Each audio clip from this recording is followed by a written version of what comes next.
겠습니다. 요한복음 14장 27절 말씀입니다. 요한복음 14장 27절 말씀 우리 함께 합독하도록 하겠습니다. 요한복음 14장 27절 말씀입니다. 시작. 평안을 너희에게 끼쳐노니 곧 나의 평안을 너희에게 주노라. 내가 너희에게 주는 것은 세상이 주는 것과 같지 아니하니라. 너희는 마음에 근심하지도 말고 두려워하지도 말라. 아멘. 이 시간은 우리 김영화 가족분들 나오셔서 하나님 앞에 특송으로 영광을 올려드릴 것입니다. 이번 5월달 가정의 달을 맞이해서 우리 김영화 가족 분들이 아주 특별히 준비를 했다고 하고요. 우리 심재희 집사님 오늘 도착하는 날에 맞춰서 이렇게 준비하셨다고 그래요. 너무너무 감사합니다. 김영화 가족입니다. 우리 박수로 맞이하겠습니다. 예.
아멘. 할렐루야. 계시고요. 그냥 계셔요. 그냥 계셔보세요. 자, 우리 김영화 가족입니다. 가족 같으세요? 제 점수는요 120점 되겠습니다. 예. 아유, 야, 우리 애들까지 함께 하니까 너무 좋고요. 예, 태국어 나왔었는데 좀 전에 불렀던 곡은 일본어죠? 일본어. 예. 그래요. 참 인터내셔널 가족입니다. 너무너무 감사하고. 김영아 가족 사진 찍으셨어요? 예, 감사합니다. 우리 큰 박수 한번 보내주시기 바랍니다. 감사합니다. 예, 고맙습니다. 예. 기도하겠습니다. 아버지 하나님, 김영아 가족 이 시간 하나님 앞에 특별히 준비하여 찬양으로 영광 올려드렸습니다. 예수께로 가는 순수한 아이 같은 마음 가지고 하나님 앞에 나갈 때마다 주의 은혜를 경험할 수 있는 가족원들 되게 하여 주옵소서. 이 시간도 찬양으로 영광 올려드린 것 주께서 받으신 줄로 믿습니다. 또 우리의 기도 받으신 줄로 믿습니다. 아버지, 이제 주께서 말씀하여 주시기를 원하고 마음과 귀문을 열어 하나님의 말씀 받는 성도들 위해 삶의 기적을 경험하는 시간 되게 하여 주옵소서. 하나님을 만나는 귀한 시간 되어지게 하여 주옵소서. 종의 모습 온전히 감추시고 하나님의 영광의 빛만이 드러나는 이 시간 될 수 있도록 성령님 이끌어 주옵소서. 예수님 이름으로 기도하옵나이다. 아멘. 19세기 미국 시카고에 스패포드라고 하는 사람이 있었는데요. 이 사람은 변호사였고 결혼하여 4명의 딸을 둔 유복한 생활을 하던 사람이었습니다. 한마디로 말씀드리면 누가 보더라도 세상적으로 봤을 때 성공한 사람이었습니다. 그런데 어느 날 자신을 제외한 아들과 딸들이 이 타이타닉 같은 큰 배를 타고 유럽 여행을 떠나게 되었고요. 그런데 그만 그 아내와 딸을 태운 그 배가 대서양 한복판에서 충돌 사고가 일어나 배는 침몰하게 되었고 결국 4딸은 모두 익사했고 아내만이 겨우 살아남게 되었습니다. 같은 시각 설상가상으로 이 스패포드는 시카고 대화재가 일어나는 바람에 자신이 가지고 있던 그 전 재산을 다 잃어버리고 맙니다. 한마디로 최악의 상황이 벌어지게 된 것입니다. 이런 상황이 일어나면 여느 사람 같으면 그 깊은 절망의 구렁텅이에 빠져서 헤어나지 못했을 것입니다. 그런데 놀랍게도 이 스패포드는 그 자리에 엎드려 하나님 앞에 절규하면서 기도하기 시작합니다.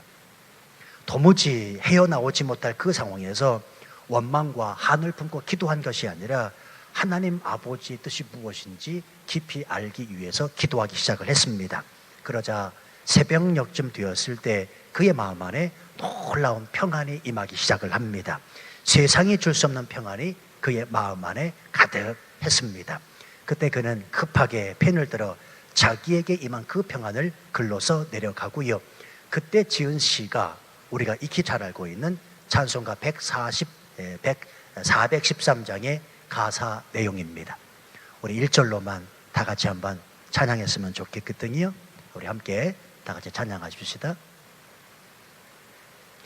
내 평생에 가는 길 순탄하여 늘 잔잔한 강 같은지 큰 풍파로 무섭고 어렵든지 나의 영혼은 늘 편하다. 내 영혼 평안해. 내 영혼 평안해. 아멘. 여러분, 주 예수 그리스도께서 우리에게 주시는 이 평안은 세상의 평안과는 다른 평안입니다. 상상할 수 없는, 세상이 줄 수 없는 참된 평안이 우리 안에 임할 수 있다는 사실입니다. 세상에 주는 평안이 순간적이라면 주님이 주시는 평안은 영원한 평안입니다. 세상에 주는 평안이 물질적이고 육적인 것이라면 주님이 주시는 평안은 영적 평안입니다. 세상이 주는 평안이 외면적이라면 주님이 주시는 그 평안은 내면적 평안입니다. 세상이 주는 평안이 불완전한 것이라면 주님이 주시는 그 평안은 완전한 평안이 됩니다. 신앙생활을 왜 하십니까? 라고 사람들에게 물어보면, 예, 목사님, 성령 충만하기 위해서 신앙생활합니다. 처음부터 이렇게 말씀하시는 분 거의 없습니다. 신앙생활을 왜 시작을 하십니까? 라고 물으면 열에 9번 이렇게 답을 하십니다. 예, 마음 안에 평안을 좀 얻고 싶어서 내가 신앙생활, 믿음생활을 해보려고 합니다 라고 말합니다. 자, 그러면 그 평안이 어디서부터 오냐는 말이에요. 예, 진정한 평안은 하늘 위로부터 오는 평안이 진짜 평안인 줄로 믿습니다. 이 성 어거스틴이라는 사람이 진정한 평안이 무엇인지에 대해서 다음과 같이 이렇게 말을 해요. 제가 읽어드릴게요. 바다에 거대하고 힘찬 파도가 바위에 부딪히고 있었다. 번개가 번쩍거리고 천둥이 노호하며 바람이 세차게 불었다. 조그마한 새는 바위 틈에 있는 보금자리에서 머리를 날개 밑에 파묻고 평화롭게 잠들어 있다. 이렇듯 폭풍우 속에서도 곤히 잠들 수 있는 것이 참 평안이다. 또 다른 평안을 말하자면 매우 힘차고 요란한 물줄기를 뿜어대면서 내리치는 폭포가 있었다. 사방은 굉음과 함께 전쟁터를 방불하게 하지만 가냘픈 새는 폭포 안에서 고요하고 안락한 둥지를 들고 쉼을 누리고 있었다. 이처럼 폭포가 내리치는 속에서도 안정을 찾는 것이 진정한 평안이다. 그렇습니다, 여러분. 폭풍우 속에서도, 그리고 내리치는 세찬 비바람에도 평안할 수 있는 그 이유가 오직 예수 그리스도, 그분이 주시는 하늘로부터 나르는 평안 때문이라는 사실입니다. 그래서 시편 기자는 시편 4편 8절에서 이렇게 고백을 합니다. 내가 평안히 눕고 자기도 하리니 나를 안전히 거하게 하시는 이는 오직 여호와시니이다. 이 얼마나 멋진 말씀인지 모릅니다. 오늘 이 예배 가운데 여러분이 평안을 누리셔야 됩니다. 하늘 위로부터 나리는 세상이 줄 수 없는 완전한 평안, 그 평안이 우리 마음 안에 하나님께서 허락하시는 그 평안을 맛보아 알 수 있어야 된다는 사실입니다. 제가 치앙마이에서 한 13년 이렇게 살면서요, 지진을 한 4번 정도 경험한 것 같아요. 여러분, 치앙마이도 안전한 곳이 아닌 거 아시지요? 제가 살면서 지진을 한 4번 정도 경험을 했습니다. 근데 여러분, 지진이 일어나니까요, 무섭더라고요. 제가 4번 중에 아주 심하게 흔들려 본 적이 있는데, 집에서 소파에서 애들하고 놀고 있는데 갑자기 의자가 막 흔들릴 정도로 지진 그 파동이 느껴지더라고요. 애가 어렸지만, 막내가 어렸는데요, 막 울더라고요. 그래서 그 애를 딱 안고 밖으로 뛰쳐나왔더니 동네 사람들이 다 나와 있더라고요. 그때는 진짜 무섭더라고요. 여러분, 목사도 지진이 일어나면 무섭습니다. 그런데요, 곰곰이 생각을 해봤습니다. 내가 왜 이렇게 무서울까? 내가 왜 이 지진이 일어나는데 이렇게 두려울까 생각을 해봤더니 하나님을 안 믿어서가 아니고요, 내가 죽게 되겠구나라고 하는 죽음 앞에서 인간이 두려워한다는 사실을 깨닫게 됐습니다. 여러분, 모든 인간은 죽음 앞에서 두려워합니다. 아닌 것 같아요? 예수를 믿어도, 하나님을 믿어도 내가 죽게 되었구나라고 생각하면 그부터는 두려움과 그리고 공포감이 찾아올 수 있다는 말입니다. 그래서 우리에게 왜 평안이 필요한가? 인간의 실존을 무너뜨리는 죽음 앞에서 담대하기 위해서라는 말입니다. 패기에 넘치는 젊은이 하나가 이런 질문을 던집니다. 인생이 평생 동안 추구할 만한 가치 있는 게 무엇일까? 그랬더니 어떤 법학도가 이렇게 말합니다. 명예입니다. 그랬더니 허리띠를 절라매고 자수성가한 갑부한 사람이 눈물겨운 자기의 추억을 떠올리며 이렇게 또 말을 합니다. 아니요, 재산입니다. 그랬더니 병원에서 사형 선고를 받았던 암 환자가 수술 후에 겨우 거동을 하며 자기의 심경을 토로하면서 이렇게 말합니다. 그런 거 다 부질없습니다. 인생에서 가장 추구할 만한 가치 있는 건 건강입니다. 이들의 이야기를 옆에서 가만히 듣고 있던 한 노인이 조심스럽게 입을 열어 이렇게 말을 합니다. 다들 맞는 말씀들을 하셨습니다. 그런데 거기에 중요한 것 한 가지를 덧붙이겠습니다. 인생에서 가장 가치 있는 것 중에 한 가지 중요한 것은 죽기 직전에 평안을 갖는 것입니다 라고 말했대요. 저는 이 글을 읽으면서 크게 공감을 했습니다. 여러분, 평안이라고 하는 것은 일생을 사는 동안에 필요하지만 무엇보다도 죽음 직전에 꼭 필요한 것입니다. 한번 깊이 있게 생각을 해보시지요. 나는 죽음 앞에서도 초연할 수 있을까? 그 죽음 앞에서도 평안을 잃지 않을 자신이 있습니까? 한번 곰곰이 생각을 해보시길 바랍니다. 아직 실감이 안 되셔서 그렇지요. 여러분 정말 내가 죽게 되었다고 가정을 한번 해보시고 깊이 있게만 생각을 해보십시오. 그 죽음 앞에서 평안하다, 평안을 누릴 만한 자격 있는 사람이 과연 몇이나 되겠냐고요. 저는 목사로서 수없이 많은 분들의 임종을 지켜봤다고 말씀을 드렸습니다. 죽기 직전에 절대적으로 필요한 것은 평안이더라고요. 왜냐하면 안 죽으려고 발버둥 치는 사람들이 꽤 있었기 때문에 그렇습니다. 와, 소리 버럭버럭 지르면서요, 내가 왜 죽어야 되냐고. 그 아픔 중에서도, 그 병환 중에서도 안 죽으려고 발버둥 치고 인상을 찡그리며 그런 분들이 한두 분이 아니었습니다. 어쩌면 우리는 앞으로 이 땅 치앙마이에 살면서 또 지진을 경험하게 될 것입니다. 아니, 어쩌면 엄청난 지진이 올 수도 있어요. 제가 치앙마이를 가만히 살펴보니까요, 전에도 말씀을 드렸습니다만 치앙마이는 이렇게 분지 형태입니다. 그렇죠? 주변에 산이 이렇게 둘러싸여 있단 말입니다. 지진이 일어나면 치앙마이는 폭삭 가라앉습니다. 무섭죠? 지진이 일어나면 치앙마이는 폭삭 가라앉을 땅이에요. 근데 그런 지진이 안 일어난다고 확신하십니까? 아니요, 몰라요. 그런데 우리는 지진을 무서워하는 것이 아니라 죽음을 무서워하고 있다는 말입니다. 그 지진 자체 때문이 아니라 그 지진으로 인해서 내가 죽으면 어떻게 되는가라는 생각 때문에 내 마음 안에 있는 평안을 이룰 수 있다는 말입니다. 그래서 필요한 게 뭐냐면 하늘 위로부터 오는 평안, 주 예수 그리스도를 믿는 믿음으로 말미암아 세상에 줄 수 없는 참된 평안이 저와 여러분에게 필요하다는 사실입니다. 이스라엘 사람들은 만날 때마다 이렇게 인사를 하지요. 샬롬이라고 인사합니다. 샬롬, 평안하십니까? 라고 서로 안부를 묻습니다.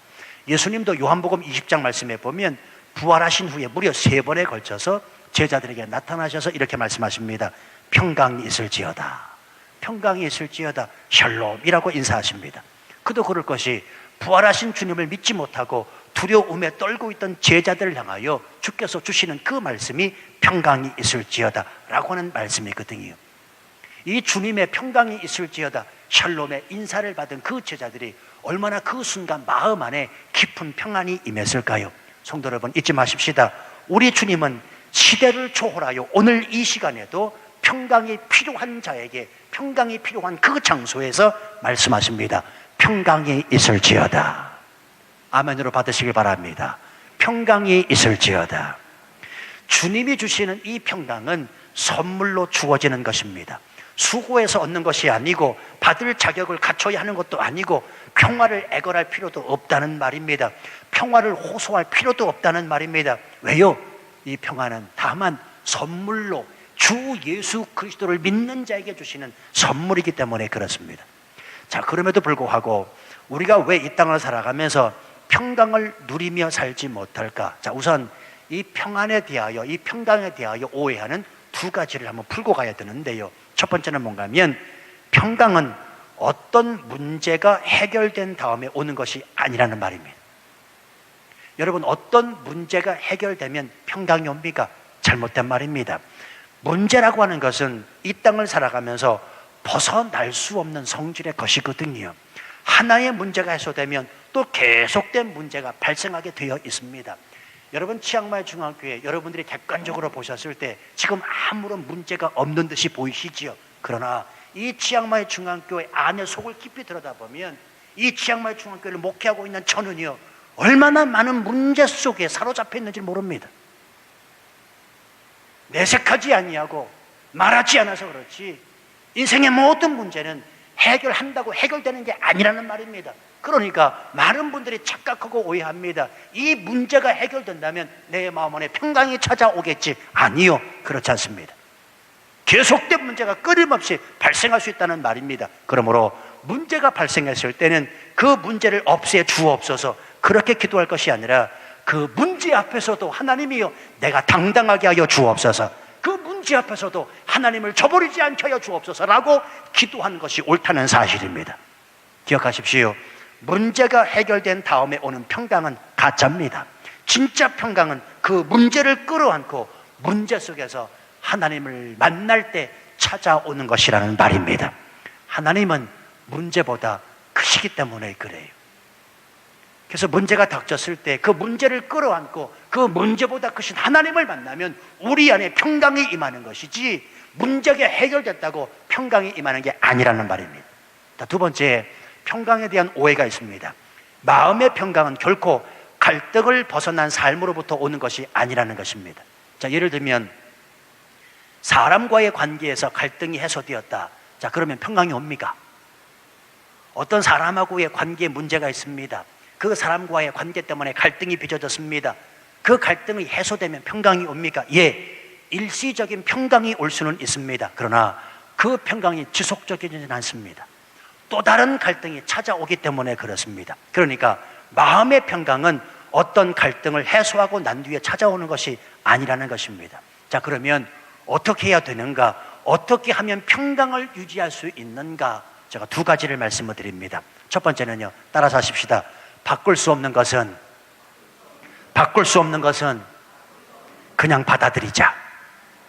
바꿀 수 없는 것을 그냥 받아들일 때 평강은 오게 되어 있습니다. 여러분, 바꿀 수 없는 것을 두고 염려하는 것은 분명히 평강을 얻는 데 도움이 되지 못합니다. 바꿀 수 없는 것을 두고 화를 내거나 괴로워해도 도움이 되지 않습니다. 바꿀 수 없는 것을 두고 죄책감에 사로잡혀서 밤을 새워도 도움이 되지 않습니다. 여러분의 삶에, 우리의 삶에 바꿀 수 없는 것을 두고 안타까워해도 평강은 찾아오지 않습니다. 그러므로 우리의 삶에 평강을 가져다 줄 유일한 길은 바꿀 수 없는 그 현실을 있는 그대로 받아들이는 것이라는 말입니다. 자, 예를 들어 드립니다. 사무엘하 12장 이하의 말씀에 보면 다윗의 태도가 나타나 있는데요, 밧세바 사이에 태어난 아이 하나가 병들어 죽어가고 있습니다. 밧세바는 아시다시피 본래 다윗의 아내가 아니지요. 다윗이 남의 아내를 빼앗은 것이고요, 거기서 자식이 태어나고 그 자식이 아무튼 병들어 죽게 되었습니다. 이때 다윗은 그 아이를 살려보려고 열심히 기도합니다. 성경을 보면 금식하면서 소리치면서 울부짖으며 하나님 앞에 기도합니다. 그런데요, 그럼에도 불구하고 7일째 되는 날 그렇게 금식하며 하나님 앞에 매달려 기도했는데도 불구하고 7일째 되는 날 그 아이가 죽습니다. 하나님은 이 다윗의 기도를 들어주시지 않은 겁니다. 그런데 아이가 죽었다는 소식을 접한 신하들은 겁을 먹게 됩니다. 야, 이제 큰일이구나. 아이 때문에 임금까지 죽게 생겼구나 하면서 다윗에게 알리지도 않냐고 자기들끼리 수군거리고 있었습니다. 눈치 빠른 다윗 왕이 신하들에게 묻습니다. 아이가 죽었느냐라고 물을 때에 신하들은 사실대로 알 수밖에 없었습니다. 그런데 이 소식을 들은 다윗은 신하들의 예상과는 달리 떨치고 일어나 목욕을 하고 새 옷을 갈아입고 근사한 식사를 하고요, 일상으로 돌아가게 됩니다. 그래서 신하들이 놀라서 묻습니다. 왕이시여, 도대체 어찌된 일입니까? 라고 이야기할 때 다윗이 이런 말을 합니다. 제가 풀어서 설명을 드릴게요. 뭐가 어찌 되긴, 죽기 전에는 하나님이 혹시 불쌍히 여겨주시길 바랐고 지금 아이가 죽어서 하늘에 갔으니 그가 돌아올리 만무하고 한날 내가 거기 가서 만나 볼 일 말고 남은 게 뭔가, 남은 사람은 일상으로 돌아가야 하는 것이 당연하지 뭔가 라고 말하고 있습니다. 다윗은 바꿀 수 없는 그 현실을 있는 그대로 받아들이게 된 것입니다. 성도 여러분이요, 신앙의 사람들은 이렇게 살았습니다. 아이의 생명이 있는 동안에는 정말 몸부림치며 하나님 앞에 매달렸습니다. 옆에 신하들이 걱정이 될 만큼 몸부림치며 하나님 앞에 기도했습니다. 그런데 일단 그 아이의 숨이 끊어지면 더 이상 어떻게 할 수 없잖아요. 더 이상 어떻게 할 수 없는 그 현실을 있는 그대로 받아들였다는 말입니다. 그래서 그 마음의 평정심, 그 마음의 평강을 잃지 않았다는 말입니다. 여러분이 저를 이렇게 유심히 살펴보시면 요즘 제가 목회하면서 잘 쓰는 말이 있습니다. 이 대화 중에도 잘 쓰는데 그게 뭐냐면 어쩔 수 없지요 뭐. 많이 못 들어보셨군요. 저하고 대화 나누시면서 그런 얘기 하잖아요. 제가요, 어쩔 수 없지요 뭐, 그런 말을 제가 씁니다. 근데 여러분, 저는 한국에서 사역할 때 어쩔 수 없지요 라고 하는 말을 써본 적이 없습니다. 하나님께서 저를 치앙마이에 보내셔서 치앙마이에서 목회하면서 뒤늦게 저로 하여금 깨닫게 하시는 게 뭐냐면 어쩔 수 없는 일이 있다는 것을 깨닫게 하십니다. 놀랍습니다. 저는 한국에서 사역할 때 어쩔 수 없지요 뭐라고 말한 적이 없습니다. 왜냐하면 내 사전에는 불가능이 없다고 생각하기 때문에 그렇습니다. 내 사전에 안 되면 되게 하라가 내 신조였기 때문에 그렇습니다. 정말로요, 밤새도록 일했어요. 누가 뭐 사례비를 더 주는 것도 아닌데 그냥 내게 맡겨진 무슨 일이다 싶으면 정말 밤을 새면서 일을 했습니다. 그런데요, 치앙마이에서 목회하다 보니까 안 되는 것이 있는 것을 뒤늦게 발견하게 됐습니다. 안 되는 건 안 되는 거고 어쩔 수 없는 것들이 있다는 것을 뒤늦게 깨닫게 됐습니다. 또 뿐만 아니라 안 되는 것은 안 되는 것이 아니라 그 안됨 속에 하나님 아버지의 뜻이 있겠구나라고 하는 사실을 하나님이 깨닫게 해주시더라고요. 그래서 제가 뭐라고 고백하냐면 어쩔 수 없지요 뭐, 이 이야기를 쓰는 겁니다. 어쩔 수 없지요 뭐. 근데 여러분, 이런 고백을 하니까요 얼마나 평안이 오는지요. 전에는요 어쩔 수 없는 그 환경을 어쩔 수 없다라고 내놓지 아니하고 하나님 앞에 맡기지 아니하고 있는 그대로 끌어안고 어떻게 보든지 간에 해보려고 했습니다. 그런데요, 안 되는 게 있는 것을 깨닫고 나서 어쩔 수 없지 뭐, 그리고는 하나님 앞에 맡겼더니 내 마음 안에 평강이 오는 것을 깨닫겠다는 말입니다. 성도 여러분, 우리가 이 땅을 살면서 마음 안에 평강이 임하지 않는 이유는 우리에게 일어나는 모든 일에 대하여 우리는 하나님으로부터 구체적인 설명을 듣고 싶어 한다는 것입니다. 특별히 우리 삶에 좋지 않은 일이 일어나면 더더욱이 우리는 하나님의 설명을 듣고 싶어 합니다. 왜 하나님 이런 일이 일어났지요? 왜 이런 일이 일어나도록 하나님은 그 일을 허용하셨지요? 왜 하필 나에게 이런 일이 발생하도록 하나님은 놔두셨죠? 왜 이런 일이 일어나서 날 이렇게 괴롭게 하십니까? 연속적으로 하나님 앞에 우리는 이런 질문들을 쏟아낸다는 말입니다. 이런 질문들을 계속해서 쏟아내면 마음의 평강은커녕 정말 하나님이 살아계신가? 정말 하나님은 나를 사랑하시는가? 하나님이 내 삶 가운데 역사하시는 분이 맞는가라고 하는 혼란된 마음만이 있다는 사실입니다. 여러분, 잘 생각해 보면 하나님께서 우리에게 설명을 해줘야 할 의무가 있습니까? 없습니까? 없습니다. 다시 말하면 하나님이 하시는 모든 일에 대하여 하나님이 우리에게 일일이 말해야 될 의무가 없다는 사실입니다. 예를 들어서 부모가 집에서 자녀들에게 일일이 모든 것에 대하여 시시콜콜 이야기를 해줍니까? 아니잖아요.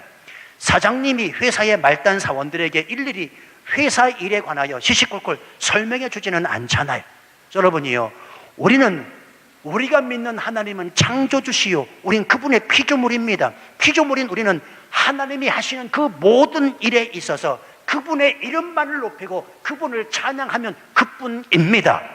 하나님이 하시는 일은 언제나 옳습니다 라고 고백하는 일 외에는 그 어떤 것도 하나님께 따져 물을 일이 전혀 없음을 우린 꼭 기억하셔야 됩니다. 바로 그때 내 마음 안에 하나님이 행하신 일로 인하여 내 마음에 평강이 찾아올 수 있다는 말입니다. 뿐만 아니라 하나님께서 일일이 우리에게 설명을 다 해주신다고 해도요, 저나 여러분들은 못 알아들을 확률이 큽니다. 혹시나 알아듣는다고 해도 만족하지 못할 수가 있습니다. 왜냐하면 하나님이 하시는 일은 인간의 생각과 다르기 때문에 그렇습니다. 그러므로 기억하십시오. 왜 내 삶에 이런 문제가 발생했는가? 하나님이 그것을 설명한다고 우리 마음 안에 평강이 임하는 것이 아니고요, 내 삶에 평강이 임하는 것은 사실에 대한 설명이 아니라 내가 사실을 가지고 하나님 앞에 기도할 때 내 삶에 역사하시는 하나님의 임재 때문인 줄로 믿습니다. 내가 그 사실, 그 문제를 끌어안고 어쩔 수 없는 그 문제를 하나님 앞에 토로하며 기도할 때 임하시는, 그 사실 때문에 임하시는, 기도함으로 임하시는 하나님의 임재 때문에 내 마음에 평강이 임한다는 사실입니다. 그러므로 우리 삶에서 바꿀 수 없는 것을 부여잡지 마십시오. 때로는 가볍게 홀홀 털어버릴 수도 있어야 합니다. 어쩔 수 없지 뭐. 어쩔 수 없다는 것은 하나님 앞에 맡기는 행위입니다. 하나님이 책임져 주시겠다, 하나님께 다 기도한다 라고 하는 신앙의 고백이기도 합니다. 바꿀 수 없는 것은 그냥 받아들이십시오. 하나님의 주권을 인정하고 믿음으로 받아들일 때 그때 하나님이 주시는 평강이 있다는 말입니다. 자, 두 번째, 하나님의 사랑에 우리를 맡겨야 평강이 임합니다. 여러분, 평강을 얻으시려면 하나님의 사랑의 손길에 우리의 삶을 맡겨셔야 합니다. 우리가 인생을 살면서 번민하고 염려하고 긴장하는 가장 큰 이유는 여전히 내 자아가 내 자신 속에서 하나님과 싸우고 있기 때문인지도 모릅니다. 하나님이 정말로 살아계시는가? 하나님이 정말로 나를 사랑하시는가? 이런 생각이 들면 마음의 평강이 임할 수가 없지요. 잊지 마십시오. 하나님은 우리를 사랑하십니다. 끝까지 지극히 사랑하십니다. 성경은 하나님이 나를 사랑하신다고 하는 하나님의 고백서입니다. 그 사랑에 우리의 삶을 전적으로 의탁할 때 우리 마음 안에 평강이 임합니다. 목욕탕에 가서 짐을 맡길 때 맡기지 않은 귀중품은 책임지지 않습니다. 말씀 한번 드렸지요. 여러분, 하나님 앞에 맡길 때 하나님이 책임져 주십니다. 그 하나님의 사랑에 우리 모든 것을 맡길 때 내 인생을 책임져 주신다는 말입니다. 자녀도 마찬가지예요. 이 자녀를 이렇게 쳐다보고 있을 때 때로는 내 마음 안에 평강이 없을 때 많아요. 그렇죠? 저놈의 자식이 뭐가 될래나, 저게 사람 굿이나 할까. 그 자녀를 바라볼 때 내가 낳은 자녀지만 평강이 찾아오질 않아요. 그 자녀에 대한 앞길을 염려할 때, 여러분, 그럴 때 하나님 앞에 맡기시는 겁니다.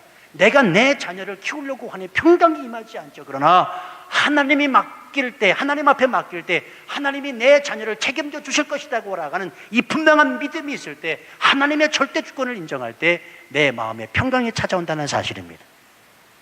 조종사가 비행기를 조종할 때는요, 날이 좋을 때는 비행기 동체를 육안으로 보면서 착륙을 한다 그래요. 그런데요, 시계가 깜깜할 때는 전적으로 계기판에 의해서 착륙을 해야 한다고 합니다. 계기판이 시키는 대로 해야 안전하게 착륙할 수 있다는 사실이죠. 마찬가지입니다. 여러분, 우리 인생에서 모든 것이 다 순조로울 때야 그래요, 우리 육감에 따라서 오감에 따라서 살 수 있다고 치자고요. 그러나 인생에 어둠이 찾아왔을 때, 사방이 캄캄하다고 느껴질 때는 우리 인생의 계기판인 하나님의 말씀을 붙잡으셔야 됩니다. 그게 살 길입니다. 여전히 고집을 부리면서 내 교만과 내 아집 때문에 내 계산하며 하나님 없이도 살 것 같은 그런 마음을 가지면 평강이 찾아올래야 찾아올 수 없습니다. 잊지 마십시오. 하나님은 우리를 사랑하고 계십니다. 하나님은 우리를 돌보고 계십니다. 우리를 위해서 최선의 것을 준비해 놓으셨다는 사실을 믿으셔야 됩니다. 오늘 우리가 읽은 이 짧은 본문의 한 구절 말씀이 묵상하면 묵상할수록, 읽으면 읽을수록 얼마나 은혜가 되는지 모릅니다. 평안을 너희에게 끼치노니 곧 나의 평안을 너희에게 주노라. 내가 너희에게 주는 것은 세상에 주는 것과 같지 아니하니라. 너희는 마음에 근심하지도 말고 두려워하지도 말마. 여러분, 예수님께서 왜 이렇게 말씀하시는 것일까요? 예수 그리스도께서 평안의 근원 되시기 때문입니다. 그러기에 그분이 우리에게 평안을 주시겠다고 말씀하는 겁니다. 누구의 평안입니까? 곧 나의 평안을 주노라. 주님이 말씀하신다고요. 누구의 평안이 아니라 나의 평안입니다. 평안의 근원 되신 예수 그리스도, 그 평안이 우리에게 주시고자 말씀하신다는 말입니다. 오늘날 이 세상에 평안이 어디 있습니까? 어디 가야 내가 진짜로 평안을 얻을 수가 있다는 말입니까? 오직 평안을 선물로 우리에게 안겨줄 수 있는 분은 저와 여러분이 믿고 있는 주 예수 그리스도 뿐인 줄로 믿으시면 한번 하시기 바랍니다. 오늘 주께서 말씀하셨기 때문에 그렇습니다. 내가 너희에게 주는 것은 세상이 주는 것과 같지 않다. 여러분, 세상에 주는 것은 평안이 아니라 편안이지요. 편안. 평안과 편안은 다르지요. 우린 편안에 만족하면 안 됩니다. 돈이 좀 있으면 편안할 수는 있습니다. 그렇잖아요. 편안할 수 있어요. 그러나 속지 마십시오. 그건 평안이 아닙니다. 인생은 평안해야 사는 겁니다. 많은 사람들이 속고 있습니다. 이 편안이 평안인 줄 착각하고 있습니다. 그렇지 않습니다.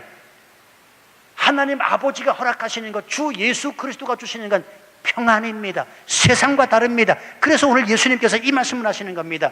내가 너희에게 주는 것은 세상이 주는 것과 같지 않다. 가끔 이런 말씀을 하시는 분이 계십니다. 목사님, 저요 삶은 힘들어도 마음은 평안해요. 예, 맞습니다. 주님이 주시는 평안 때문에 그렇지요. 우리 앞에 앉아 계시는 우장로님, 일주일에 2번씩 투석하시잖아요. 얼마나 힘드시겠어요. 한 3-4시간을 투석하시면서. 근데 그러세요. 목사님, 마음은 평안합니다. 얼마나 은혜가 되는지. 장로님 그렇죠. 예, 마음은 평안합니다. 아니 주님이 주시는 평안이 아니면 어떻게 그런 고백을 하겠냐고요. 성도 여러분이요, 주님이 주시는 그 평안 유지하시기를 바랍니다. 그 평안을 나누시기를 바랍니다. 우리가 가진 이 평안으로 이 땅이 밝아져야 합니다. 너희는 마음에 근심도 하지 말고 두려워하지도 말라. 어떻게 이것이 가능할까? 말씀하시니가 온 우주 만물을 창조하신 내가 믿고 신뢰하는 우리 주님 되시기 때문입니다. 오늘 주께서 말씀하십니다. 평안을 너희에게 주노라. 평안을 너희에게 끼치노라. 남은 한 주간, 아니 일평생 주님의 이 음성이 저와 여러분의 삶에 힘이 되시기를 주님의 이름으로 축원합니다. 이 음성 듣고 살아가는 자가 그리스도인임을 잊으시면 안 됩니다. 우리 함께 찬양으로 하나님 앞에 나가시지요.